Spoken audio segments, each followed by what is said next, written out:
So if we're using 22 crop of a hop, and then they run out of 22 crop and we go over the 23 crop, it might change a little bit. But I think that is the beauty of brewing on a small scale. Those subtle inconsistencies that you would never find on a commercial, like a big corporate commercial scale. I'm Robin Johnson. This is Yours for the Making, and I'm joined by Billy Ericksson, the head brewer or production manager even at the Brewing Brothers in Hastings. I mean, it's just nice to be able to use hops that were literally grown 5 miles away from the brewery. I can't remember how many generations of hop farmer they are, but they've been there. Their family's been there a long time. They've got an incredible hop farm. This show tells the story of the makers, the people that create things, whether it's in wood or metal, whether they're artists or musicians or chefs. It doesn't matter. I'm going to tell their story. There's so many variables in that process. And it's all about balance and finding what you want for that beer. I'm Robin Johnson. This is Yours for the Making, and I'm joined by Billy Ericksson, the head brewer or production manager even at the Brewing Brothers in Hastings. Thanks for coming in. Oh, of course. Thanks for having me. So, Billy, beer, everyone's favourite. How did you get into brewing beer? It's a good question. I mean, I worked in pubs when I was a lot younger, and I always liked the sort of the ale side of things. I wasn't very interested in like the commercial lagers and stuff. And I've just always had a thing if I just like knowing how things work and then like how they're made, and it's just, so I started doing a bit of homebrew at home. And the pub I was working at the time was with Ned and Charlie as a dad's pub in the countryside. And when they sort of came up with the idea of Brewing Brothers, they approached me and said, do you want to come help us out? And I said, yeah, sounds good. Who's doing the brewing for you? I said, don't know, have no idea. And I said, well, I'll give it a go. So no formal training or anything, just sort of learn on the job. Had a lot of help from other local breweries like the Three Legs, Pig and Porter, Longman. Just went round and did brew days with them and just pounded them with questions all day and dug out the mash tun for them, cleaned up, and just went from there really. How long ago was that? That was about exactly 9 years ago. Exactly 9 years ago? Yeah, wow. Pretty much. It would have been by this time 9 years ago, yeah. So. And on the size of a scale sort of thing, how big was it when you started? Were you doing it in like a demijohn, or did you have quite a big setup to begin? I mean, before everything I was doing, home brews in like demijohns and stuff. And then the original kit that we got was about 400 litres boil length, so you'd probably package it about sort of 350, 360. And that is the kit that is still there behind the bar in the Imperial, which is still used. We still brew on it about once a week, once every 2 weeks. All our stout goes through that, and some various other specials that we do sort of want to do small batches of. About 400 litres, 2.5 brewers barrels would be the measurement. But now, when I go down to the new brewery down there, opposite where we used to be, where our old workshop was. Yeah, of course. I mean, what a transformation that building's had. That used to be holes in the roof, big steel works. It was pretty grim in there, but it's beautiful in there now. Yeah, we referred to it as Mordor. I mean, it was just sparks flying, sort of, dark, dingy. The roof was falling in, like I said. There's about 3 windows left on that whole row of windows. But we had a lot of help from the landlord, actually. They I think they realised, we haven't put much into this building in the last 40 years. So let's tighten it up a little bit. And they were really helpful. They replaced the whole roof to all the windows, gave it a whole lick of paint. They had a budget for the floor. Obviously, the floor that we need for a brewery is entirely different to what they would have put in, but they understood that. They worked with us. They said, well, I'll tell you what, before we just put a floor in, why don't you take our budget and do what you need, to make this work for you? Because, of course, before we were in the unit next door, which was your old unit, and when we first went in there, I mean, we just got this big kit that was it's about 2,800 litres, and we had 1 fermenter when we first moved in. We bought 4 more shortly after, and we looked at it and I thought, it's, do us for now, but fingers crossed we should outgrow this pretty quick. And we're talking about the floor that we needed in there, and all the levels should fall to, so we make a hell of a mess when we're brewing. Basically all we do is we make a mess and we clean it up again. At the end, we've got beer. But so all that mess ends up on the floor. Ideally it all drains to a drain. So you've got to put in, false floor and levels and screed it all to the drains and everything, dig the drains down. And we thought about doing it, but it was going to cost something like 50 grand. And I thought like, I had a discussion with the boys and was like, do we want to put that money into this unit, where we might outgrow it fairly soon, like, fairly soon being 3-4 years. And we decided not, but we still obviously did need a floor drain. So we rented one of those big bell saw, floor saw things to cut through the concrete, and a big jackhammer.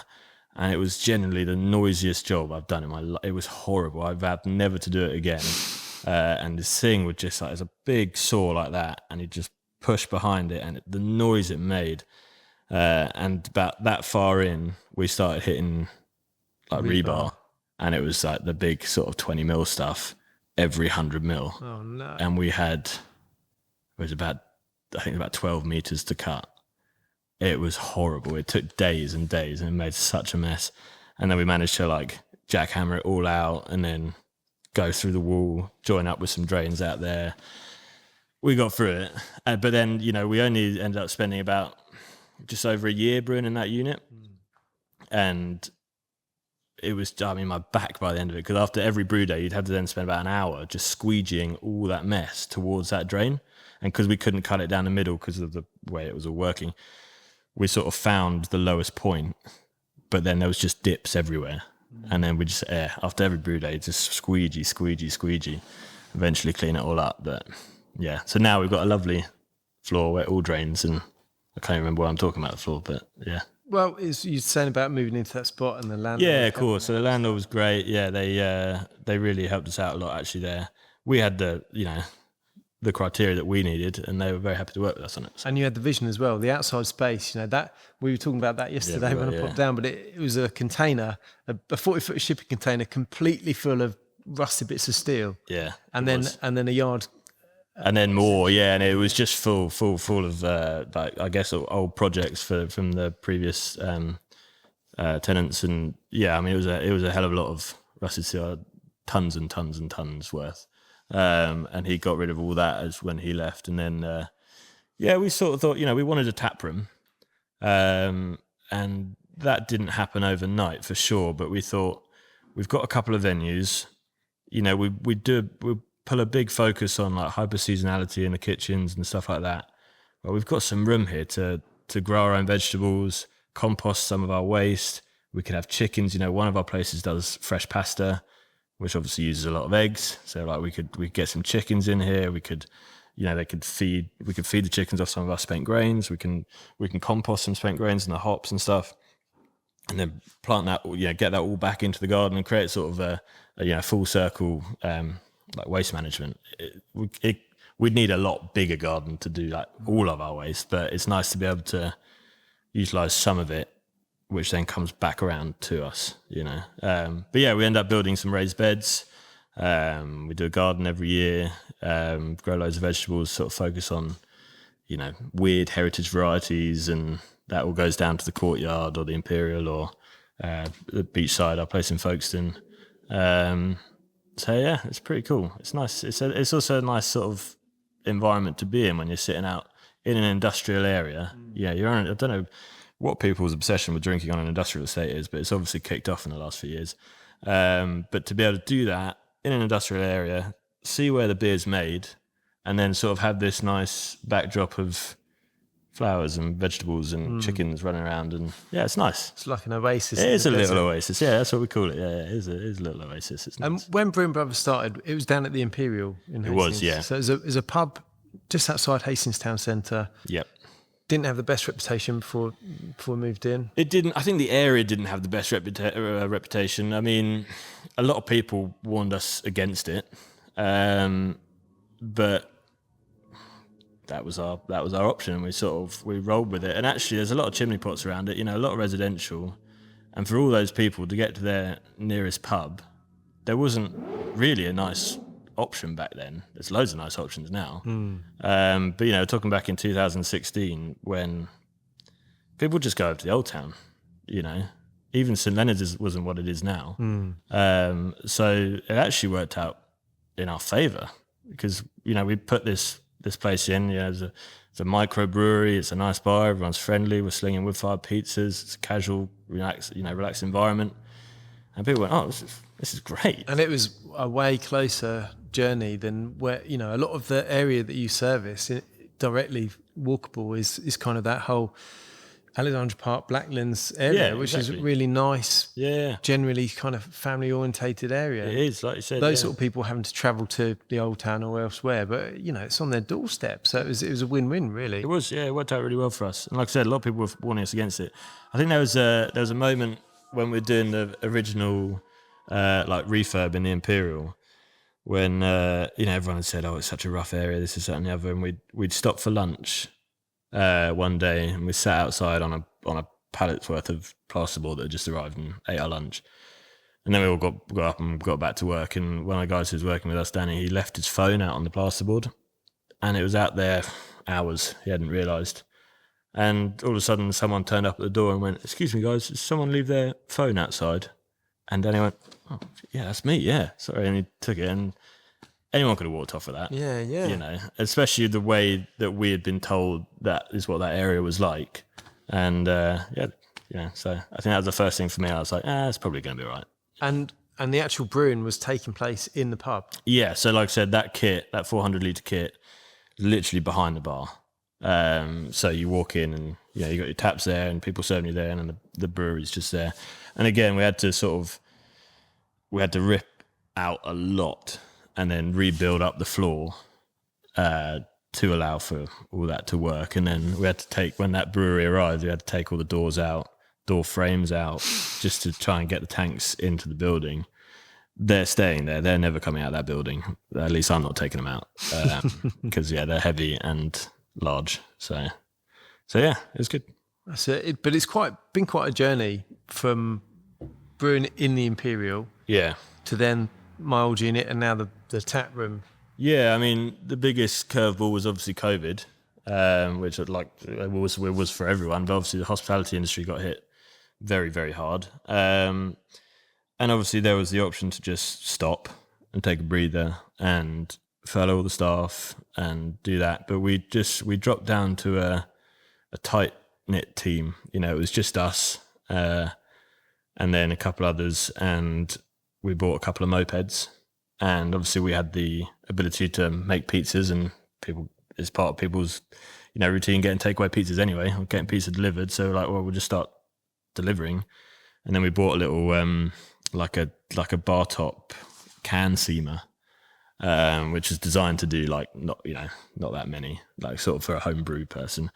And we just carried on brewing beer. We carried on making pizzas. We put on a motorbike helmet and just started whizzing around Hastings and delivering beer. I mean, we did all right. It was about sort of 5 times the work, but it got us through.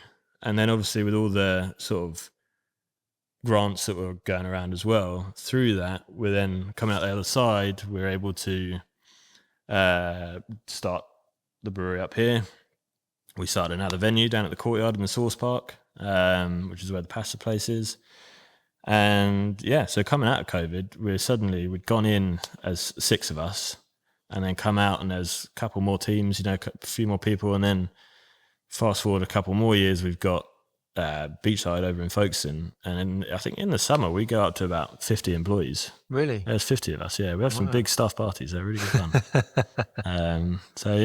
It has been a bit of a journey. Yeah. Now tell me about the process of brewing the beer. It's something that's always fascinated me.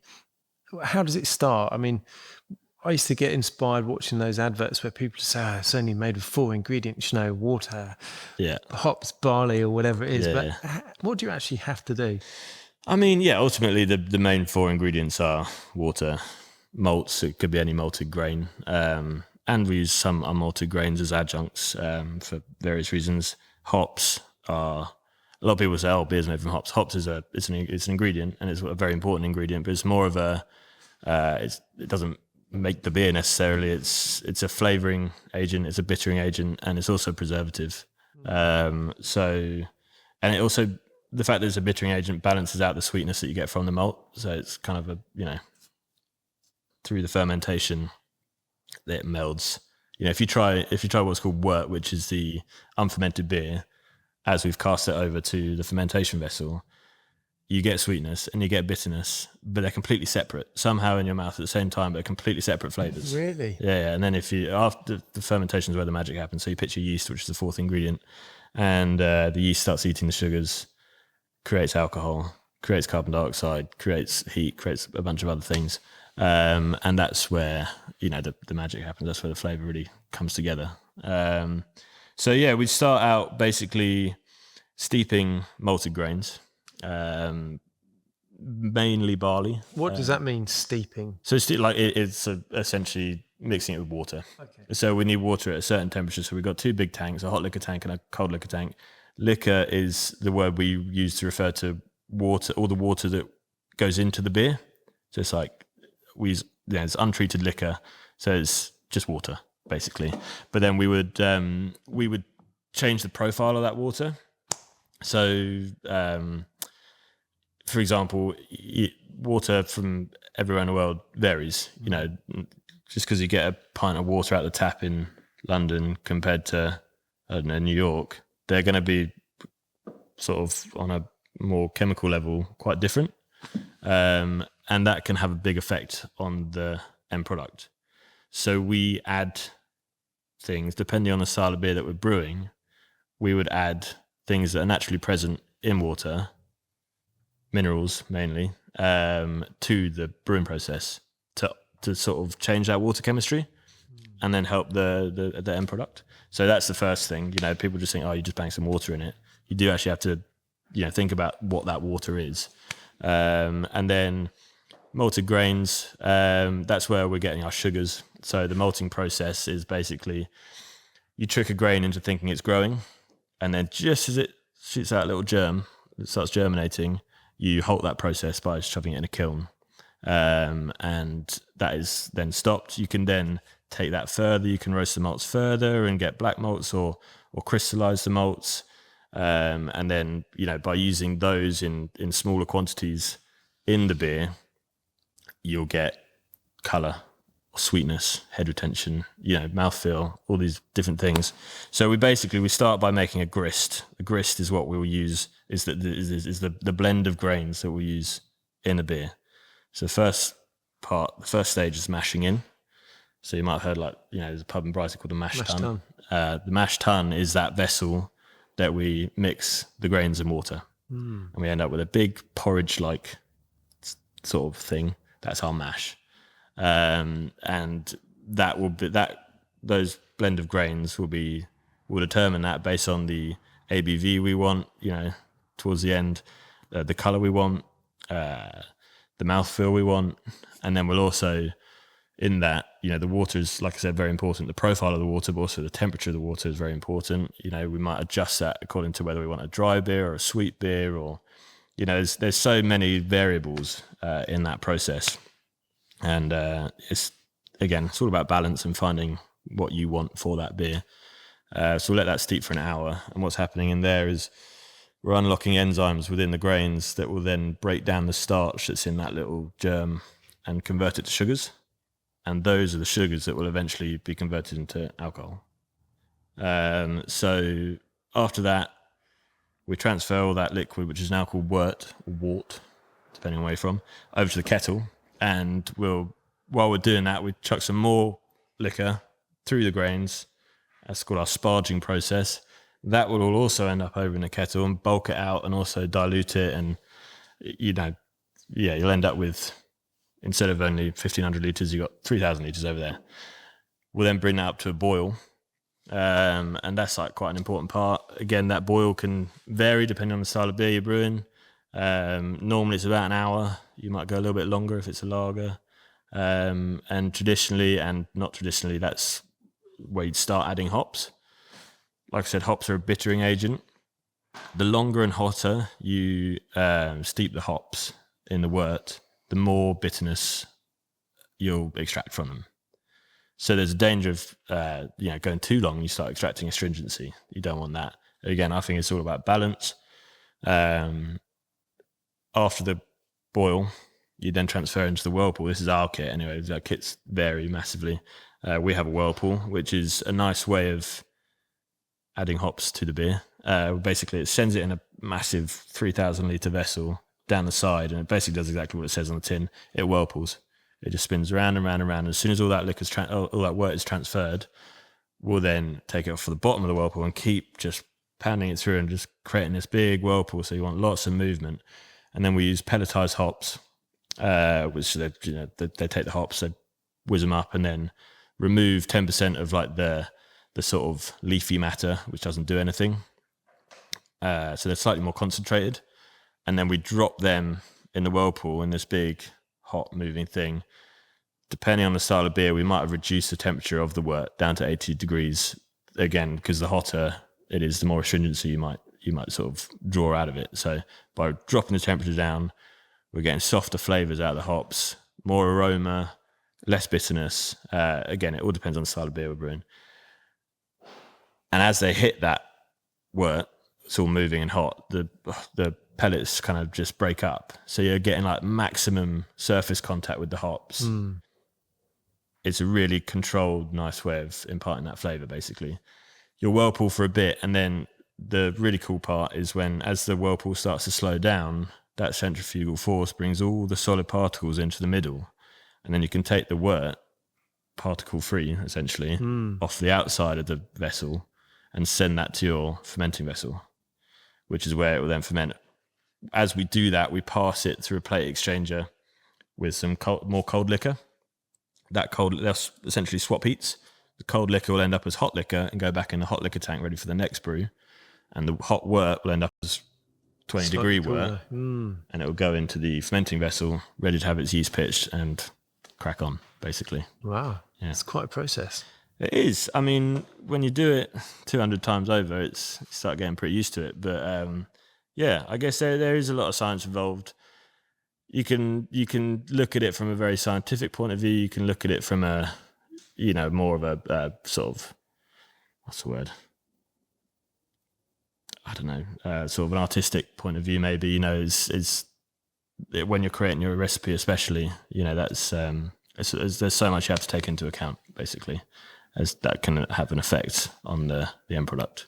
And how long does it take from start to finish? So everything I just described is like 8 hours. That's a day's worth that's a brew day, I guess. And then once it's transferred into the fermenting vessel, it really depends on the style of beer and what will happen to it in the fermenting vessel. Lagers, we can normally turn around in about 6 weeks. Ales, we turn around about as low as 3 weeks, but up to 4 or 5 weeks as well. Wow, that's a long time, actually. Yeah, I guess so. I mean, that's why we've got so many fermenting vessels, that you can kind of have our brew house, which is everything I just described, the mash tun, the kettle, the whirlpool. That allows us to, like, if we push it to its max, we could probably produce like 3,200 litres out of that. But that's one day, and that goes into one thing. So if we only had one fermenting vessel, we could only brew once every 3 to 6 weeks. But if you have two, you can then obviously brew twice every 3 to 6 weeks. If you have three, etc., etc. So, we've got 8 single turn fermenting vessels and 3 double turn. So you'd come in and you'd fill them over 2 brew days. So you come in on a Thursday, you'd fill it halfway. You come in on a Friday, you brew exactly the same recipe, and you top it up to the top. So, the long part is the fermenting. So if you can spend an extra day brewing, you've technically got double the amount in one tank over the same period, plus 1 day. So it's quite cool for us to have. We've only filled those with lager so far. They're quite new, so they've been filled once, and I think we're about to empty the first one next week. But yeah, it's pretty cool to have those. And despite the recipe being the same, would you call it every batch or every fermentation? Is it ever differ slightly? Oh, for sure, yeah. No, definitely. There's the weather can change what goes on. If you're, we've got, so going back to the very first stage, the mash, we've got our standard strike temperature. So we go X amount of degrees above what we want that mash temperature to be with the water. We would change that in the winter, because the grain's colder, the mash tun's colder, everything's colder. So we need to allow for a higher difference between the strike temperature of the water to the actual mash temperature that we want. If we don't allow for that, we might get a 2-degree difference in our mash temperature, which can then have a knock-on effect as to how much that beer will ferment out to. So if you're expecting it to finish at X and it goes 2 points lower, that might mean it goes a bit stronger, it's a bit drier. So most of the time the beer will be pretty similar ultimately, but it does make a big difference.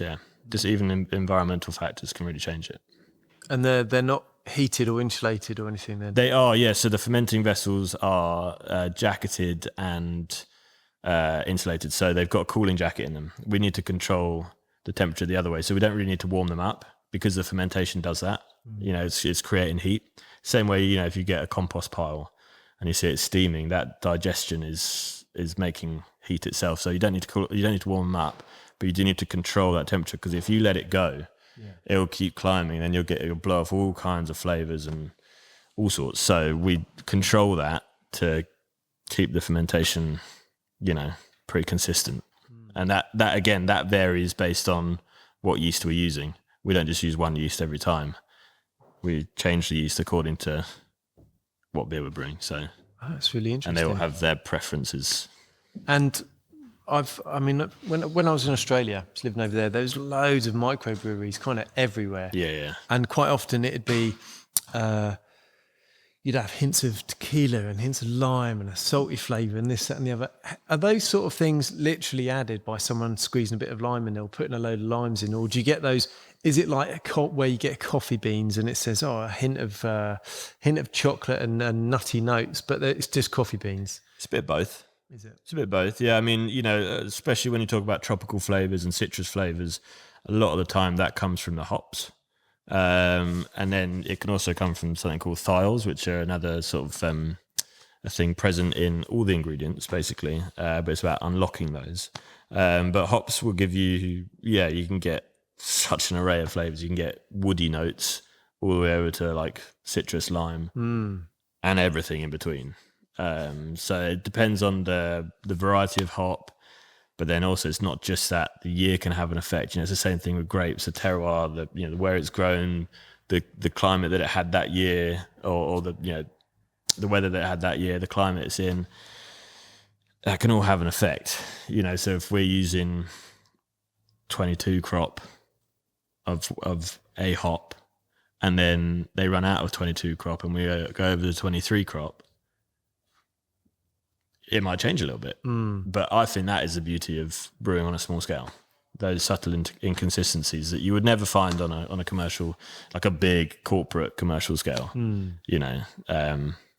So yeah, that's really interesting. I hadn't really considered that, the crop of the hop. Yeah. It's a good year, jolly good year. This 22. Genuinely, yeah, that is a thing, and it's the same thing with the malts. All right, maybe not as much flavor in terms of flavor, but the extract that you'll get out of those malted grains, if you're getting crop from last year, and you're getting X amount of sugar out of those grains, depending on the weather the next year, that could completely change. And you need to keep an eye on those. They analyze it, and they give you that certificate of analysis, and you can look at that and go, oh shit, well, we need to now, either up our amount of grains going into each recipe or reduce them based on the amount of extract you get out of the grains that year.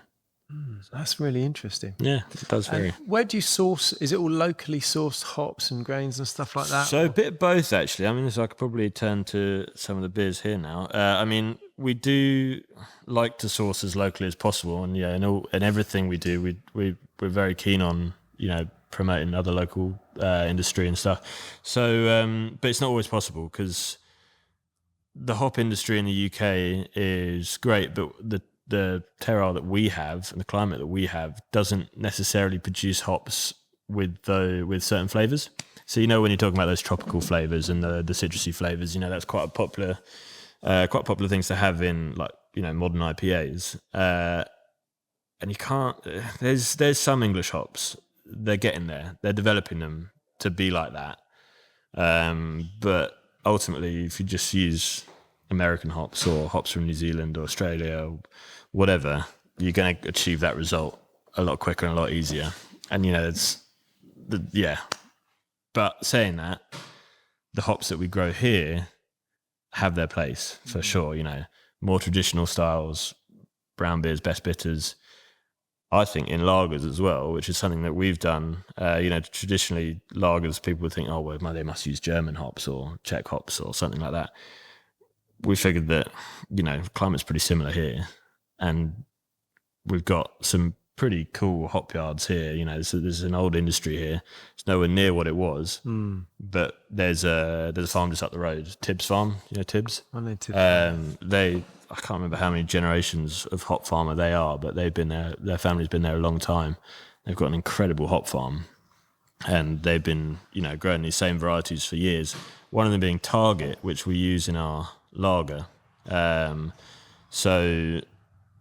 It's just nice to be able to use hops that were literally grown 5 miles away from the brewery. Yeah, you develop a relationship with the farmer.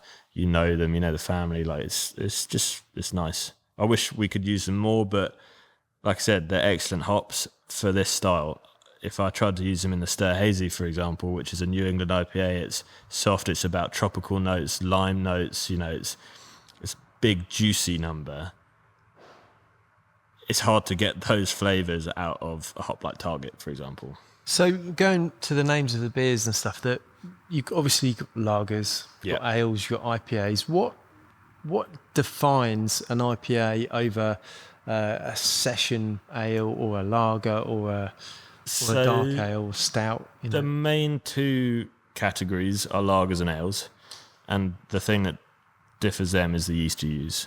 Lager yeast and ale yeast. Lager yeast is bottom fermenting, and it likes to be cold, so it ferments at the bottom up. Ale yeast likes to be warm, it ferments at the top down. You'll get very different flavours over those. That's why lager takes a bit longer, because it's a colder, slower process. Whereas ale yeast can ferment down really quick. We're brewing a beer today. It's our 9th birthday coming up, so we're brewing like an anniversary beer. And we're using a yeast that ferments at like 26 degrees. And we never used it before, so it'd be interesting to see how it goes. But that's supposed to blow off like pineapple notes. And, people don't think that, you get a lot of flavour from the yeast, but it can really have a big impact. To answer your question, they're the main two categories, lager and ale. And then, IPAs, traditionally an IPA is a India Pale Ale. And the story goes that when we were colonising India, the beer that was taken over for like English soldiers was brewed to be able to survive the journey from England to the other side of India. Had to be brewed. It kept getting there as a spoiled, so they brew it very strong because they realised that alcohol was a good preservative. Then they brew it very bitter, so they chuck loads and loads of hops in there because they realised that hops are a really good preservative as well. So people started developing this taste for this strong, bitter, hoppy beer. And then when they came back, they were all asking for we want that India Pale Ale. So that's where I guess the IPA was born. And then from there, you've got like New England IPAs, for example. New England IPAs they hail from like the New England area of the States. The water profile in that area basically is what controls that style of beer. The water's full of calcium chloride, which naturally creates a softer, more malt forward beer, but the Americans love using their big juicy hops. So then when you balance those two things together, you get those big sort of soft, pillowy IPAs with loads of tropical notes. Whereas if you go over to the West Coast, their water's almost it's the other way around. It's much heavier in like calcium sulfate, which brings out the hop profile, but the bitterness in hops. So you'll get these like quite clean, crisp, sort of, again, very hoppy, but it more brings out the resinous flavours of hops, and that is what defines the West Coast IPA. So a lot of it is done on location. A session IPA is, again, it's an IPA, but a more sessionable strength. I don't think a session IPA is an official category in brewing beer, but everyone knows it as one. Again, pale ale, same thing. It's just an ale, but it's pale. Stuff like that. So, yeah. And is the area that we're in the southeast, there's loads of microbreweries or breweries, small independent breweries popping up. And do you think there's like a style of beer, like the New England IPA, for instance, that is is kind of emerging from this area, or is everyone kind of following well-trodden paths? I think everyone follows trends these days. I mean, that has already happened here. You know, England is well known for a kind of beer that isn't really brewed anywhere else in the world. You know, cask conditioned ale is something that it's hard to come by anywhere else. So yeah, cask conditioned ales, that is something that is synonymous with brewing in the UK. Like Harvey's, for instance. Like Harvey's, yeah, exactly. That sort of, you know, beer on pump. If you go to Australia, they'll say we drink warm flat beer. It's not warm flat beer. It's slightly warmer, room temperature, effervescent beer with a softer effervescence. So it's a beautiful way of brewing. Like I said, we don't do a lot of it because of what our equipment allows us to do. We can brew it, but it's also not as shelf stable. It's a little bit more of a risk, but then it does also open up sales avenues like into more country pubs, stuff like that. You know, it's hard to get keg lines in certain country pubs because they're tied to bigger breweries. I can't remember why you asked me about that style of beer. I guess, yeah, no, most people are following trends these days. You know, the styles of beer are there. I wouldn't say that this part of the world is known for a new style of beer coming out. No. Could you change that, Billy? We could try. We could certainly try. I mean, you know, brewing an English lager, it's starting to become a popular thing. It's a fairly, I don't know too many, there is some breweries that brew English lager, yeah, but there's not too many of them around here. I think a lot of the smaller breweries don't brew lager because it takes so much longer. You know, most people would brew ale because they can turn it around quicker. But I think there's a real place for a local lager. You know, for ages we were, when we're down at the Imperial, we couldn't squeeze a lager into our schedule there because it was so limited as to what we could produce and how much we could produce. So we were always buying lager in. But ultimately, so many people are still lager drinkers. You know, people just like lager. I haven't liked lager for the longest time, but actually I really like what we've produced, and you'll often find me drinking that over, you know, the styles of beer that I've sort of historically liked a lot more. So yeah, I don't really like lager. And I bought some lager of yours last year, I think, to take to a friend's event, and it was really nice. Yeah, good. You know, and those two, I think my sister's wedding had those two on tap. Yes. What do we have there? I think it was those two, Sir Hazy and the MVP. Was it? Yeah, and they were great. Yeah, good. And very easy to drink, and yeah. very easy to get drunk drinking. Yeah, the MVP is kind of like our flagship pale, I guess. It's just a single hop with a hop called Mosaic, which is an American hop. Is it? But you get a lot of like tropical notes out of it, blueberry notes. But you got to be careful because if you add it in the wrong way, you can get oniony notes. Really? Yeah, like sort of sweaty onion. So you got to be careful with it. But it's the same with a lot of hops. You got to know, you know, you can't just no hop. You know, a lot of hops are very similar, but you got to think about what you're using and the way that hop's been processed as well. And you know, from that you figure out where you want to add it into your beer, basically.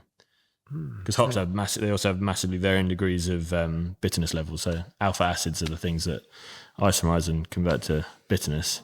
You know, some hops can have really low ones, and you can use loads of them without any risk of imparting too much, you know, aggressive bitterness. But some hops are the other way around. You want to be quite sort of cautious with how much you use. And what do you think is the perfect beer? That's a good question. I mean, I think it's subjective. You know, it depends on what you like. I know it sounds like a bit of a cop-out answer, but I guess it depends on the day as well. You know, it depends on the day. In the summer, it's a really hot summer's day. Yeah. You want a nice light lager, don't you? And in the middle of winter, you want a deep stout. Yeah. I mean, it's just nice to see beers that are true to style. You know, like there's all like the old boys in the pub. They'll see a cloudy beer and they'll go, "Oh, I don't like cloudy beer." And I agree with them. If you're drinking a best bitter on cask, it shouldn't be cloudy. It should be crystal clear. You know, I think the same with lagers. I think lagers should be really nice and clear. As well as all the other, you know, attributes that they have, then I like a beer that's true to style. You know, I think for me a West Coast IPA that's true to style, I think is really hits on the nose, and you can drink it all year round. Yeah, it's refreshing in the summer, but then it's also strong and sort of warming in the winter as well. So, yeah, that'd be my answer. West Coast IPA. West Coast IPA. Yeah. Noted. And do you think that brands such as BrewDog, do you think that sort of marketing, I guess, has influenced the beer drinking profile of people in the UK, perhaps? So I remember when I'm a little bit older than you. I remember when I first started going out to pubs and drinking beer. You either drank Stella, maybe Kronenberg or Carlsberg. They were the three lagers that were available. Yeah. Or you went to an old man pub and you drank Guinness or Harvey's round here, because Harvey's was sold in pubs and stuff. You either drank Guinness or Harvey's, or you drank Stella, Kronenberg or Carlsberg, and it was either one or the other. But now, you know, you go into the supermarket, there's a plethora of ales available, or independently made lagers and stuff. You're right. I mean, there was definitely a group of like more independent breweries that started at the right time and hit that market just as it was rising. I mean, we're always behind on the trends compared to the US, but that gap is like from when I started brewing beer, we were like 20 years behind or something. Now there's not really a gap. Like, you know, the trends are with social media and everything. You see everything that goes around. You see what they're brewing. We see what they're, you know. So it's sort of, but yeah, you're right. I mean, those early breweries that were doing more modern styles, like BrewDog, I don't want to give them too much credit, like Beavertown, Camden, you know. I think they definitely did do a big thing for craft beer in the UK. I don't know if you could call them pioneers in the industry, but they were certainly at the forefront of it. They were doing stuff that's already been done, just not here. So yeah, I would say maybe, and the fact that they've now got so big, maybe they are a bit of a gateway for some people, you know, sort of thinking, oh, well, maybe there is more to beer than just, you know, yellow piss water. What did the old boys used to call it? Nat's piss, wasn't it? Nat's piss. It would be referred to in nearly every pub. Oh, you drink that Nat's piss? Oh, really? Yeah, there you go. Foster's, was it? Maybe. Most likely. I don't know. Yeah, probably. It was quite funny. It's such a divided opinion when if you go to, you know, many of the old pubs in Hastings. I used to go to that the Tub Man back in the day. Oh, yeah. Is that now the Dripping Well? No, the Dripping Well was around the corner. But which one was a Tubman? It was round the corner. It's closed now, I think. Oh, really? I mean, we used to go in there because we were young, and that was the only place that set us. Yeah, but nice, yeah. You go in there and you buy a lager. It went round the corner, the Dripping Well, which was right next to it. Yeah. And they don't think they even sold lager. You go in there and you'd get either your Guinness or your Harvey's, and the old boys would go, "Oh, get that down, you lad. You know, don't drink that Nat's piss round the corner." Brilliant, love that. Yeah, it was quite funny. Yeah, that's very cool. Now, outside of brewing beer for Brewing Brothers, I know you're a keen forager. Oh, I am, yeah. Tell me a little bit. How did you get into that? I don't know, really. Again, I like knowing how things work and why they work. I'm quite into my food and gardening and just the natural world. So I just like getting out and, you know, could I eat that? Maybe, maybe not. Give it what a try. It taste like? Yeah. You know, so I've been doing it for, I don't know, I was interested when I was really young. I remember going out and picking a load of mushrooms and taking them out to my parents. And I'm like, I'm pretty sure you can eat these. And they're both like, yeah, don't eat those. When I look back on it, they were definitely fine. I know exactly what they were now. But yeah, I guess, you know, it starts from a young age picking blackberries. That is foraging, ultimately. You know, everyone does it. But I just wanted to know more. What else can I eat? Well, you know, and it's just a really enjoyable thing to do. I mean, you know, got a dog, so we just go out on the weekend at certain times of year. You get excited. Oh, this is coming up. This is coming up. I guess it kind of keeps you in touch with the natural cycle of things, you know, knowing what's going on with the seasons. It makes you think about, you know, previous years and, you know, again, it goes back to that knowing why things are like that. You know, why did we have a bumper crop of porcini that year, and why have I not found any this year, or, you know, something like that. It's always been an enjoyable thing for me. And I like cooking. And how do you think that influences what you're doing with the beer a little bit as well? It definitely has. Yeah, we've made some beers. We've definitely made a few beers with some foraged ingredients. You know, spruce tips bring a lot of the similar flavours you might find in some sort of American hops like citrus notes and resin, and then so we've used that in some IPAs and pale ales. I've used sloes in a black IPA. I've used sloes in a goza, which is like a sour style as well. We've used raspberries and all sorts. Definitely, I love that side of it. That's the great thing about having that small kit down at the pub. We can do those things. You don't have to pick like tons of fruit or whatever to be able to have it make a difference. On a kit that we've got down the road, but down at the Imperial, 400 litres, you can easily sort of knock up a weird little foraged ingredient beer. So it's nice. But 400 litres of a weird little beer sounds like quite a lot. How quickly could you sell that in the pub? It's only 11 kegs. Okay. So yeah, we get through it pretty quick. Yeah, it's fine. Especially with 50 staff. Exactly. Yeah. We're not worried about it. So it's a nice thing. It adds a bit of diversity to our range. People come to us and it's not just the same thing over and over again. Last year we were really short on production capacity, hence why we've got these new tanks in. God, it was a boring summer. We just brewed the same 3 beers over and over again, just because they're the lines that we had elsewhere in our wholesale lines. They're the ones we had. So we needed to make sure they were all happy and they were all topped up. And yeah, it's just a really boring summer. That's all we brewed all year. And now this year, we're on top of all our core range. We've got an extended core range and we're able to do some specials as well, like we're brewing today. Our 9th birthday beer. So yeah, it's nice to have that diversity in the range. And what's the next step for the Brewing Brothers?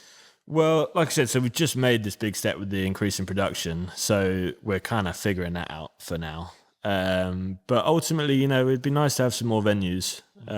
We've got 3 now, and it's a tricky time for hospitality. I know a lot of people that own pubs that are either closing them because they just haven't got the footfall, they're not making the turnover and the costs are so high, or they're having to do very different things, or are trying to make the money from the food, or doing something else where it's, they're renting the venue out for bits and bobs or weddings or whatever. But it's quite a challenging time. It can be, yeah, no, for sure. Especially, we're quite a seasonal business as well. The summer looks after itself mostly. Obviously, we've got a lot, put a lot of hand in and make sure everything runs smoothly. But we've got fantastic managers in all our venues for a start. But yeah, the winter hits hard for sure. We've really got to diversify, and you've got to think of different things to do, different ways to make money, keep everyone happy. I think we're quite lucky in the sense that our ethos has always been just keep it simple. Do a few things and just do them really well. And I think wherever you are, as long as you've got bring enough passion to what you do, and I think people will travel for it. And I think people will recognise it as long as you, like you said, keep it simple, do it well, and yeah, it should be all right. So a couple more venues. I think that'd be nice. I mean, it makes sense for us as a business, which ultimately is what it is. The venues, they do really well, and it's nice to be able to spread our product and have full control on how they're being served, and the food offering that goes with it. So yeah, I think venues that'd be a nice thing for us to have. So yeah. What's the hardest part about your job? That is a good question. I guess problem solving. I mean, I like problem solving, but stuff goes wrong on a daily basis. Really? Oh yeah. So I feel like that's most of my job at the moment, is just rectifying. Firefighting. Yeah, we've been, staffing is an issue as well. Finding good people is, you do the job really well is really hard. And people who care, care about the business and care about it doing well. We're really lucky in that sense. We found some people that we, they really do care, and they look after the business as well as we do, especially our managers. But when that goes the other way, it's really tricky, and you end up doing a lot more work yourself because you're just like, if you want a job done properly, just do it yourself. It's that old saying. So, and that's an issue in itself. I mean, that's part of, I guess, I'm in a managerial position now, and that's something I never been that used to. So you've got to figure out you got to navigate those challenges, which is fine. Get through it. But yeah, I'd say probably the hardest part would be, problem solving and stuff, which kind of go hand in hand sometimes. So, fair enough. Yeah. And one thing I ask everybody that comes on the podcast is, if you could go back in time, 18-year-old Billy, who wanted to get into brewing, let's say, at that young age, what advice would you give? Go get some formal training. Really? Yeah, I've done all right without, but, there's still gaps in my knowledge. Even now, 9-10 years down the line, that would be really handy to just, if I think I did the wrong thing at school. Well, no, I don't actually, because I did really enjoy doing engineering and product design and stuff. I love what you do here. I think it's great. If I wasn't doing this, I'd probably want to be doing something like this. But I think if I did have some, better training, I think we could have. I don't think we've ever had an issue with the quality of the beer, but I feel like we could have got a lot better a lot sooner. Now that Hannah is our the brewer, who is a massive help, and when we design the beers together, because it's so handy having someone to bounce off. We can talk through ideas, we talk through this, that, and the other. She's got knowledge that I don't have, and vice versa. So having two heads is great, but ultimately, if I'd had some training at a younger age, maybe we could have, increased the quality of the beer much earlier. Maybe that would make a difference. I don't know. And is that the same advice that you'd give to someone that was maybe into homebrew and stuff like that, and potentially looking at it as a business? Would you say to someone, go and get some training? I think it's really cool when, I went through some interviews recently, and one of the guys who came in was, I can't remember if he was in homebrew or not, but he was putting himself through through some qualifications for brewing beer, which I thought was really cool. That he'd just done that off his own bat, and that will bring some, positive things to a company. Unfortunately, he wasn't successful in the position, but I think for whoever he does go and work for, I think that's a really good attribute. Having said all that, you can't teach passion and initiative, so that is obviously more important than anything else, I would say. But yeah, cool. Well, Billy, thanks ever so much for coming in. It's been really interesting. We've learned an awful lot today. Oh, I'm glad. And are you leaving those for me? I'll leave those for you. Yeah, you can have those. That's all right. Yeah. Well, thank you very much. No worries, Thanks for coming in. Of course.